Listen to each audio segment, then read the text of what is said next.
महाकुंभ से चर्चा में आई हर्षा रिछारिया ने अध्यात्म की दुनिया को अलविदा कहने का ऐलान किया था। आज हर्षा जबलपुर में नर्मदा स्नान के लिए पहुंची। मौनी अमावस्या के ऐलान के बाद वो साध्वी का चोला उतार देंगी।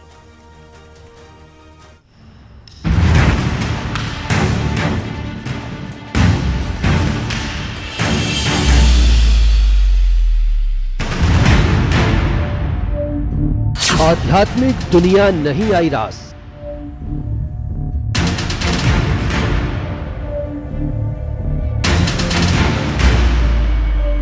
हर्षा रिछारिया का धर्म पथ छोड़ने का ऐलान।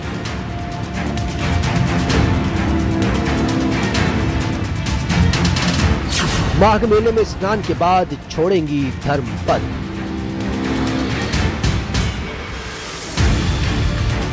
एक दिन पहले ही हर्षा रिछारिया सामने आई थी, जिसमें आहत होकर उन्होंने बहुत बड़ा ऐलान कर डाला था। एक साल पहले वो मॉडलिंग, एंकरिंग की ग्लैमरस दुनिया को छोड़कर धर्म के रास्ते पर चल पड़ी थी। लेकिन साल भर में ही ऐसा क्या हुआ जिससे उनका मनोबल टूट गया? आखिर हर्षा की राह में किसने कांटे बिछाए? हालांकि हर्षा ने इस पर साफ साफ नहीं बताया। एक दिन बाद हर्षा रिछारिया ने मकर संक्रांति के अवसर पर जबलपुर में नर्मदा में डुबकी लगाई। स्नान के बाद एक बार फिर अपनी बात दोहराई। प्रयागराज में मौनी अमावस्या के स्नान के बाद वो धर्म मार्ग से हट जाएंगी। आपने अब जो प्रण लिया है जो 18 तारीख को है, किस तरह का रहेगा आपका क्या? देखिए 18 तारीख को मैं 17 तारीख को प्रयागराज पहुंचूंगी। 18 तारीख को मौनी अमावस्या पे मैं प्रयागराज में संगम में डुबकी मारूंगी और उसके साथ ही मैं हर महादेव बोलूंगी। और मुझे बुरा बहुत लगेगा, मैं रोने वाली भी बहुत हूँ, क्योंकि आप जिस उम्मीद के साथ, जिस खुशी के साथ जो काम करते हो और वो भी सही रास्ता चुनते हो, और जब उसमें वही कुछ धर्म गुरु आपका विरोध करते हैं बिना मतलब में, तो मन टूटता है, निराशा होती है और बुरा बहुत लगता है।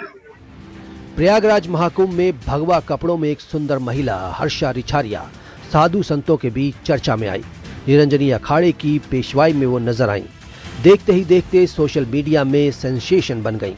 लोग उन्हें वायरल साध्वी कहने लगे। लेकिन महाकुंभ के एक साल बाद ही कहानी पूरी तरह बदल गई। अब हर्षा खुद को अध्यात्म के पथ से अलग कर रही हैं। अब वो दोबारा ग्लैमर वर्ल्ड में एंट्री करने की बात कह रही हैं।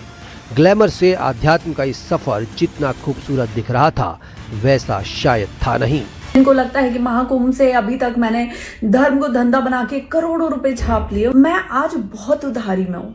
और धर्म में आने से पहले जब मैं एंकरिंग कर रही थी, मैं एक प्राउडी एंकर थी। मैं अपने प्रोफेशन को बहुत गर्व से बोलती हूँ कि मैं जो कर रही थी बहुत अच्छा कर रही थी, और मैं उसमें रह के बहुत खुश भी थी। देश से ज्यादा विदेशों में काम करके अच्छा खासा पैसा कमा रही थी। लेकिन यहाँ आने के बाद सिर्फ उधारी के अलावा कुछ नहीं बचा मेरे साथ। और सबसे बड़ी बात कि किसी का साथ भी नहीं है। आज मैं ये सब आपको क्यों बोल रही हूँ? क्योंकि मैंने लगातार इस एक साल में जो कुछ भी करने का प्रयास किया है, उसे रोका गया है, उसे तोड़ा गया है, उसमें विरोध उत्पन्न किए गए। और यही सेम चीज इस बार माघ मेला में भी मेरे साथ हुई है, जिसकी वजह से मैं बहुत ज्यादा हताश हुई हूँ। मौनी अमावस्या के स्नान के बाद वो साध्वी का चोला उतार देंगी, ऐसा वो कह रही हैं। अब वो अपनी बात पर कितना अडिग रहती हैं, ये देखने वाली बात होगी। Bureau report, news 18, UP Uttarakhand.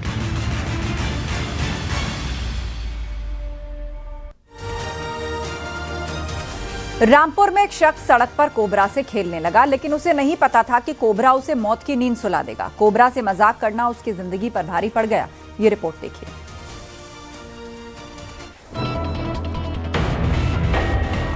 Cobra से खेल, मौत से सामना। कोबरा को बहादुरी दिखाना बना जानलेवा। रामपुर में मौत का खेल लाइव। ऐसा भी कोई वीर है दुनिया में, ऐसा भी कोई वीर है दुनिया में, ऐसा भी कोई वीर है दुनिया में। ये छतरी खड़ा है, सिर में कोई रोका बैठियो। ऐसा भी कोई वीर हो दुनिया में तो बताए।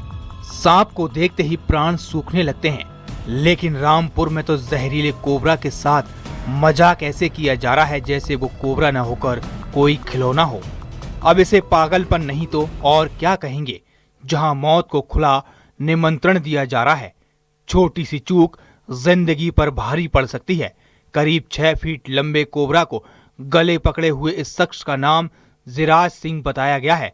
हाईवे पर उसे देखकर लोग जमा होने लगे। वो लोगों के सामने सांप को गले में डालकर सेखी बघारने लगा। लोगों को देखकर वो ज्यादा उत्साहित हो गया। उसे इस बात की भी फिक्र नहीं रही कि कोबरा किसी भी वक्त उसका काम तमाम कर सकता है। बार बार जय भोलेनाथ का जय घोष लगाकर खुद को वीर साबित करता रहा। ऐसा भी कोई वीर है दुनिया में, ऐसा भी कोई वीर है दुनिया में, ऐसा भी कोई वीर है दुनिया में। ये छतरी खड़ा है सिर पे, कोई रोका बैठियो। ऐसा भी कोई वीर हो दुनिया में तो बताए। सड़क पर यह तमाशा काफी देर तक यूं ही चलता रहा। वहां पर मौजूद लोग वीडियो बनाते रहे। इसके बाद वो अपनी जगह से उठा, लेकिन कोबरा को नहीं छोड़ा। वो आगे बढ़ने लगा। लोग डर कर भागने लगे। कोबरा आखिर कब तक उसकी कैद में रहता। बताया गया है कि कोबरा ने उसे हाथ, कान और गर्दन पर डस लिया, जिसके बाद उसकी तबीयत बिगड़ने लगी। आनन फानन में उसे अस्पताल ले जाया गया, लेकिन डॉक्टर उसकी जान नहीं बचा सके क्योंकि वो पहले ही दम तोड़ चुका था। देखिए, एक प्रकरण संज्ञान में आया जिसमें एक व्यक्ति द्वारा पिपलिया गांव में सांप से खेलने का प्रयास किया जा रहा था, जिस कारण उसकी दर्दनाक मौत हुई। देखिए, ये जो इंडिया में 4 बिग 4 सांप पाए जाते हैं, उसमें इंडियन स्पेक्टिकल्ड कोबरा है, क्रेत है, सॉ स्केल्ड वाइपर है, रसल वाइपर है। 4 जो बहुत ही प्रमुख विषैले सांप है, और ये जो सांप है ये इनको बहुत ही सावधानी से हैंडल करना होता है। बिलासपुर की पिपलिया गोपाल गांव की ये घटना है। कहा जा रहा है कि जिराज सिंह को सांपों से खेलने का शौक था। कई बार उसने सांप पकड़े थे, लेकिन इस बार कोबरा से खेलना उसके लिए जानलेवा साबित हो गया। Bureau report, news 18।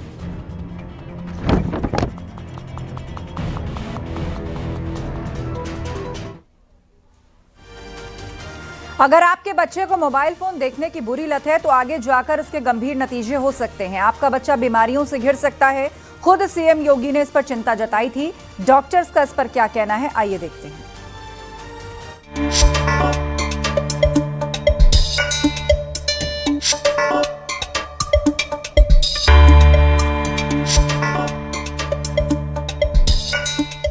Mobile phone आजकल हर किसी के पास है। बिना उसके हमारे काम संभव नहीं लगते। बच्चों की ऑनलाइन पढ़ाई में मोबाइल फोन का ही काम होता है। पढ़ाई तक तो ठीक है, लेकिन क्या आपके बच्चे को मोबाइल की बुरी लत तो नहीं लग गई? क्या वो घर पर घंटों फोन पर अपना वक्त बिताता है? अगर ऐसा है तो ये वाकई गंभीर है। खुद सीएम योगी ने इसे लेकर चिंता जताई। मैं देखता हूँ छोटे छोटे बच्चों को भी, दुधमुहे बच्चों को भी स्मार्टफोन लोग पकड़ा देते हैं। ये अपराध कर रहे हैं। ये अपराध मत करिए, मत पकड़ाइए बच्चों को स्मार्टफोन। उसको लिखने पढ़ने की आदत डलवाइए, सिखाइए उसको थोड़ा। स्मार्टफोन पकड़ लेगा तो फिर उसके बाद वो जिद्दी हो जाएगा, डिप्रेशन का शिकार हो जाएगा। एक समय आप धोखे में स्वयं हो जाएंगे। उससे बचिए। अक्सर माता पिता घर और बाहर के कामों में व्यस्त रहते हैं। बच्चे को संभालने के लिए वो अक्सर अपना मोबाइल फोन दे देते हैं, लेकिन क्या बच्चे फोन को अपनी आदत बना लेते हैं? डॉक्टरों का कहना है कि मोबाइल फोन की वजह से बच्चों को कई तरह की मानसिक बीमारियां हो सकती हैं। शारीरिक और मानसिक दोनों तरीके के बहुत ही दुष्प्रभाव हैं मोबाइल के। बड़ों के लिए भी हैं और बच्चों के लिए तो बहुत ही अधिक घातक है। उसके कई कारण हैं। अगर हम फिजिकल चीज़ों की बात करें तो डेफिनेटली बच्चा बहुत बार लेट के मोबाइल देखता है, गलत पोस्चर में मोबाइल देखता है, तो उसके स्पाइन पे भी फ़र्क पड़ता है और बहुत सारी फिजिकल प्रॉब्लम्स में वो बच्चा आ सकता है। इसके अलावा बच्चा जो घर के अंदर बंद रह रहा है, उस वजह से एक ज़माना था बच्चे बाहर खेलते थे। बच्चा जितना बाहर खेलेगा, जितना बाहर एक्टिव रहेगा, उतना उसका फिजिकल डेवलपमेंट होगा। अगर पूरे दिन बच्चा एक सोफे पे पड़ा रहेगा या बेड पे पड़ा रहेगा तो उसका फिजिकल डेवलपमेंट होगा नहीं। कोरोना काल के दौरान ऑनलाइन क्लास का चलन शुरू हुआ था। तब से बच्चे मोबाइल का इस्तेमाल ज्यादा करने लगे। कई बच्चे फोन लेकर घंटों तक बैठे रहते हैं। माता पिता मोबाइल नहीं देते हैं तो बच्चे जिद पर उतारू हो जाते हैं। साइकोलॉजी पे गलत प्रभाव पड़ सकता है, कुछ अश्लील इन्फॉर्मेशन मिल सकती है जिसको वो कुछ एसिमुलेट ही नहीं कर पाएगा। तो इससे पूरी उसकी मनस्थिति खराब हो रही है ना। और उसके अलावा रेडिएशंस हैं, रेडिएशन हैजार्ड है, स्क्रीन है, आंखों पे जोर पड़ रहा है। आप देख रहे हैं छोटे छोटे बच्चों के चश्मे लग रहे हैं। तो जब बच्चा पहले कॉमिक पढ़ता था, बुक पढ़ता था, बाहर खेलता था, वो सारी चीज़ें अब रिप्लेस हो गई हैं मोबाइल फ़ोन से आजकल के टाइम में। और हर उम्र के बच्चे, मतलब आप छोटे छोटे बच्चे से शुरू करेंगे, अगर आप 4-5 साल की एज से तक के इतने छोटे बच्चे भी आ रहे हैं और ऊपर 15, 16, 17 साल, अलग अलग तरह की दिक्कतें, एंग्जाइटी की दिक्कतें हैं और बिहेवियरल प्रॉब्लम्स हैं बहुत सारी, गुस्सा, चिड़चिड़ापन, सर में दर्द। मोबाइल फोन की वजह से बच्चों में रीढ़ की हड्डी से जुड़ी हुई समस्याएं भी लगातार सामने आ रही हैं, क्योंकि बच्चे बिना रुके कई कई घंटे मोबाइल फोन को सिर झुकाकर देखते हैं। ऐसे में माता पिता को ज्यादा ध्यान देने की जरूरत है। मेरठ से उमेश श्रीवास्तव के साथ bureau report, news 18 UP Uttarakhand. Bijnor में आस्था और रहस्य के बीच एक कुत्ता चर्चा में आ गया है जो हनुमान जी की मूर्ति की परिक्रमा कर रहा है, जिसे देखने के लिए लोगों को हुजूम उमड़ रहा है। ये रिपोर्ट देखिए।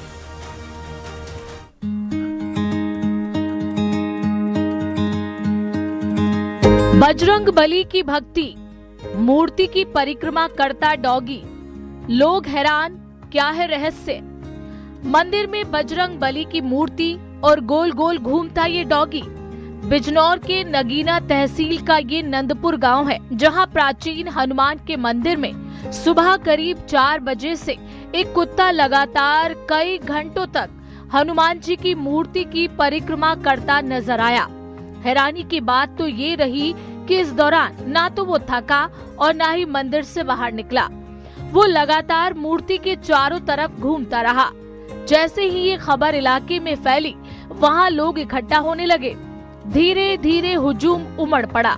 हर कोई टकटकी लगाते हुए उसे देखता रहा। मन में यही सवाल था कि आखिर ये हो क्या रहा है। कोई इसे आस्था से जोड़ने लगा तो कईयों को ये रहस्य लग रहा है। ये मामला जी परसों शाम से था, एक लड़के ने देखा था।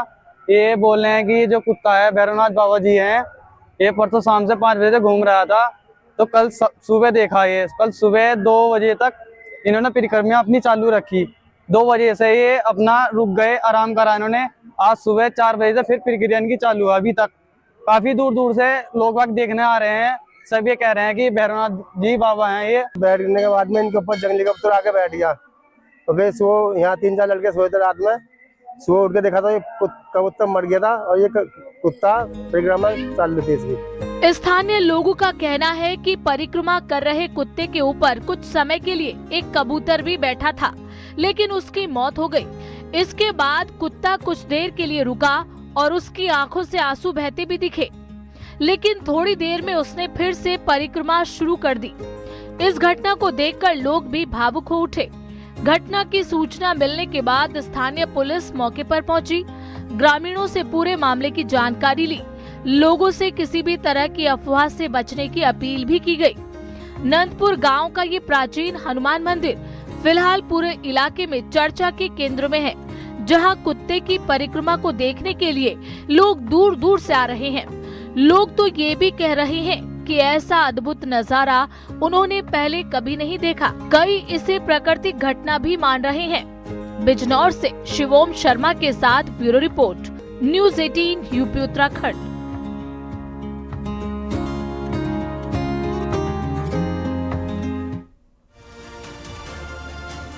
प्रयागराज के माघ मेले में मकर संक्रांति के स्नान पर्व पर बड़ी संख्या में श्रद्धालु पहुंच रहे हैं। तैयारियों से लेकर सुरक्षा के कड़े इंतजाम किए गए हैं। और इसके अलावा माघ मेले में और क्या क्या हो रहा है, इस रिपोर्ट में देखिए।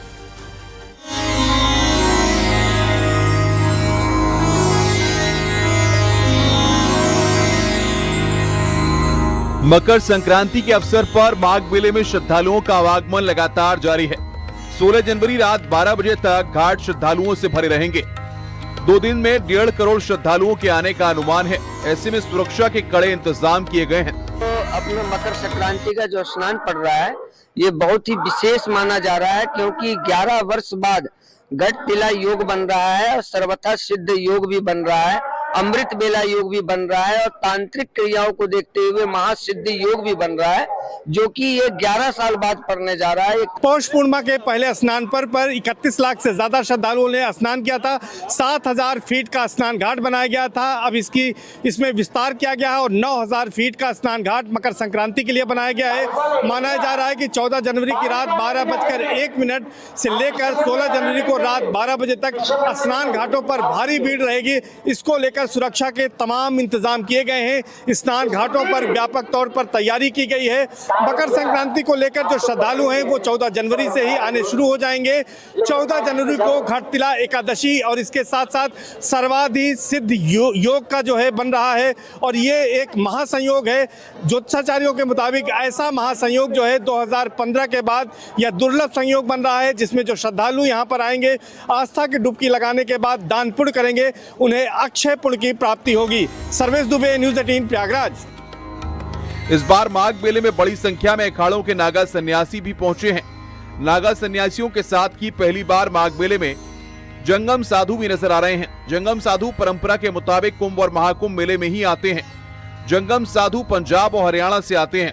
इस बार माघ मेले में भी यहाँ पर आप देखिए कि यहाँ पर जो ये जंगम साधु आए हैं, जंगम को यहाँ पर इस तरह से दक्षिणा दी जा रही है और यहाँ पर ये आशीर्वाद रहता है। हमारे साथ महंत शिवानंद महाराज है। महाराज जी बताइए कि ये हमेशा कुंभ में आते हैं, लेकिन इस बार माघ मेले में जंगम आए हैं, क्या वजह है ये और किस तरह से ये लोग गाते हैं, क्या गाते हैं, आप लोग इन्हों क्या पुरस्कार स्वरूप देते हैं? देखिए, हमारी ये संन्यास परंपरा में ये हमारे जो गुरु पीरों की गाथा गाते हैं, भगवान शंकर का विवाह गाते हैं और साधुओं की प्रणालियों का बखान करते हैं। तो जंगम ऋषि जो है और दशनाम देश भगवान का ही एक अंग है, जो कि ये बहुत बड़ा महत्व रखता है। संगम नगरी प्रयागराज के माघ मेले में 22 साल का एक युवा संत पहुंचा है। संन्यास धारण करने के बाद अब वो यशवनी दास बन चुके हैं। उनके मुताबिक उनके पास करोड़ों की चल संपत्ति भी थी, लेकिन अब उन्होंने सांसारिक मोह छोड़ दिया है। ऐसे ही हम थोड़ा सोचे कि लाओ भी थोड़ी देर बाद रात को यहाँ पे देखेंगे, लेकिन कुछ देख तो ले, समझ तो ले यहाँ क्या है, कुछ अच्छे संत कोई मिल जाए जिससे हम अपने जीवन को बदल सके। तो धीरे धीरे जैसे हम आगे बढ़े तो अचानक से न जाने किस रूप में भगवान जैसे किसी साधु के बेस में आए मेरे पास और कहा तुम क्यों इतना परेशान हो। तो हमने कहा कि अब मुझे जीने की कोई अच्छा वो नहीं रह गया है, ना तो मुझे कुछ यहाँ पे कोई अपना समझना ना कुछ। तो कहा कि तुम परेशान हो, तुम मेरे साथ 1 महीना जब तक मेला चलेगा, तुम्हारे खाने पीने व्यवस्था मेरे साथ, तुम मेरे साथ रहो। बाबा जी। एक्टर और कॉमेडियन राजपाल यादव भी माघ मेले में पहुंचे। उन्होंने सेक्टर 6 में दादाजी के शिविर में खुद अपने हाथों से जमीन पर बैठकर पार्थिव शिवलिंग का निर्माण कर पूजन किया। ये ना आस्था नहीं, ये श्रद्धा की पराकाष्ठा है और जब भी जियो तो पराकाष्ठा में जियो।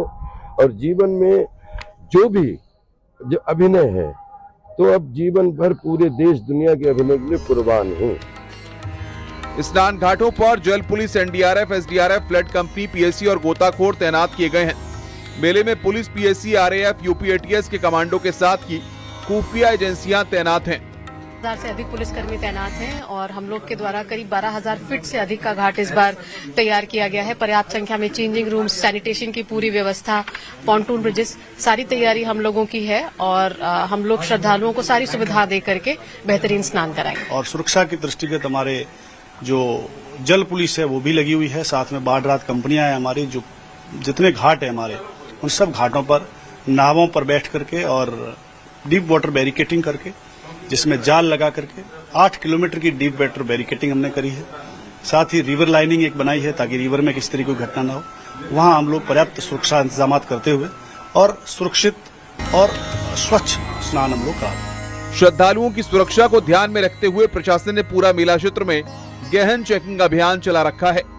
प्रयागराज से सर्वेश दुबे के साथ bureau report, news 18, UP Uttarakhand.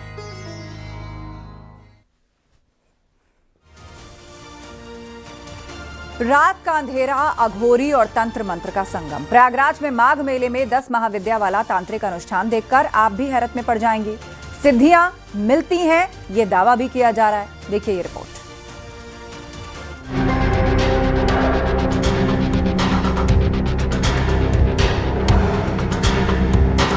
अघोरी की साधना, तंत्र मंत्र वाली आराधना,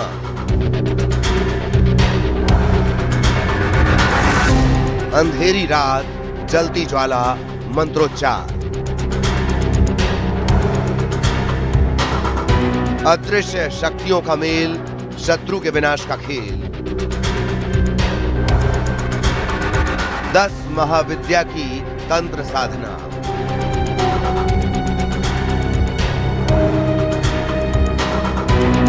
प्रयागराज में तंत्र मंत्र का संगम। न शमशान है न ही कब्रिस्तान। अक्सर तंत्र साधना करने वाला तांत्रिक ऐसी जगह को चुनता है जहां जलती हैं चिताएं, जहां दृश्य शक्तियों का मेल होता है, जिसे तांत्रिक तपस्या कहते हैं। एक ऐसे अलौकिक संसार में तंत्र मंत्र करने वाला जातक चला जाता है जहां किसी का आना मना है। जो दावा करता है ऐसी साधना से सिद्धियां मिलती हैं। अक्सर अमावस्या की रात, पूर्णिमा की रात को यह साधना की जाती है।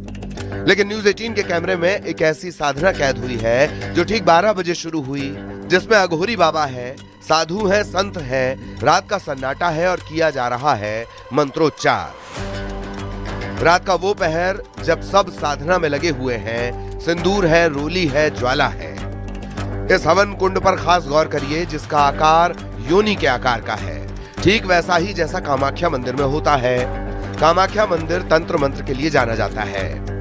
आप देख सकते हैं अघोरी साधु भी यहाँ पर मौजूद हैं जो कि इस तंत्र साधना को करा रहे हैं। और यहाँ पर इस हवन कुंड को हम दिखाना चाहेंगे। हवन कुंड को विशेष रूप से विशेष आकार का बनाया गया है। जिस तरह से कामाख्या मंदिर में हवन कुंड होता है, उसी तरीके से यहाँ पर योनि के आकार का यह हवन कुंड विशेष तौर पर बनाया गया है। यहाँ पर जो हवन सामग्री इस्तेमाल की जा रही है वो भी अलग तरह की है। और सनातनी किन्नर अखाड़े की महामंडलेश्वर भवानी माँ है जो जानी मानी तंत्र साधिका है। आप इनको देख सकते हैं कि किस तरह से दूध है, तेल सरसों का और अन्य तमाम जो पदार्थ है, मिश्री है, काजू है और बादाम है, तमाम अन्य चीजों को भी जो है हवन कुंड में डाला जा रहा है। आखिर कहां अघोरी बाबा, साधु संत धुनी रमाए हुए हैं, जिन्हें यहाँ मौजूद लोग एकटक देख रहे हैं, जिन्हें यकीन है इस खास साधना से उनकी मनोकामनाएं पूरी होंगी। तो संगम की रेत पर यह अनोखा मंजर दिखाई दे रहा है, जिसे नाम दिया गया है 10 महाविद्या की तंत्र साधना। क्यों खास है ये साधना, कौन सी देवी को प्रसन्न किया जा रहा है, वो गुप्त राज भी आज कैमरे के सामने खुलेगा। हमने वहाँ बगलामुखी की साधना की है। दुश्मनों के ऊपर बहुत बड़ा उनका वो होता है, शत्रुनाशक है, बिल्कुल शत्रुनाशक है। समाज में जो शत्रुताएं फैल रही है, जो बुरी जो वातावरण फैल रहा है, उसका नाश करने के लिए बाबा बगलामुखी की वो करी है। दूसरी महालक्ष्मी यानी कि महाकमला की पूजा करिए, धन वन से हमारा देश संपूर्ण रहे, और महाकाली की, क्योंकि किसी भी गलत दुष्टों का संहार हो, बिल्कुल दुष्टों का संहार हो, और जो सनातनी विरोधी उनका बिल्कुल नाश हो। तंत्र हमारे शास्त्रों में कहीं लिखा नहीं है, लेकिन हमारा है, क्योंकि हम मंत्र और तंत्र को लेके एक खाका तैयार करते हैं। और जितने भी हमारी देवियां हैं, और देवियों को हम मंत्रों से ही वो कर सकते हैं, देवताओं को ज्योतिष शास्त्र है, चीज कर सकते हैं। 10 महाविद्या की तंत्र साधना में सिर्फ 3 विधाओं पर ही तंत्र साधना की जाती है। बगलामुखी, महालक्ष्मी और महाकाली की साधना उनके द्वारा माघ मेले में की गई। बगलामुखी की साधना शत्रु के विनाश के लिए, महालक्ष्मी यानी महाकमला का आह्वान वैभव के लिए, और महाकाली की आराधना का खास मकसद है। तंत्र में सिर्फ ये लिखा है कि हमें किसी की बलि नहीं देनी, बलि देनी है अपने अहम की देनी है, अपने घमंड की देनी है। हमने जो इस पापी शरीर से जो कमा लिया है उसकी देनी की। माघ मेले में ये तंत्र साधना श्री पंचदश नाम जूना अखाड़े के श्री दत्तात्रेय सेवा समिति शिविर के बाहर जूना अखाड़े के नागा सन्यासियों की ओर से कराई गई है। माघ मेले में 10 महाविद्या की तंत्र साधना कामाख्या बलिघर की पीठाधीश्वर और जूना अखाड़े की नागा सन्यासी व सनातनी किन्नर अखाड़े की महामंडलेश्वर भवानी मां ने अघोर साधुओं और जूना अखाड़े के नागा सन्यासियों के साथ की, जिनका दावा है कि ये साधना सिद्धियां दिलाती है।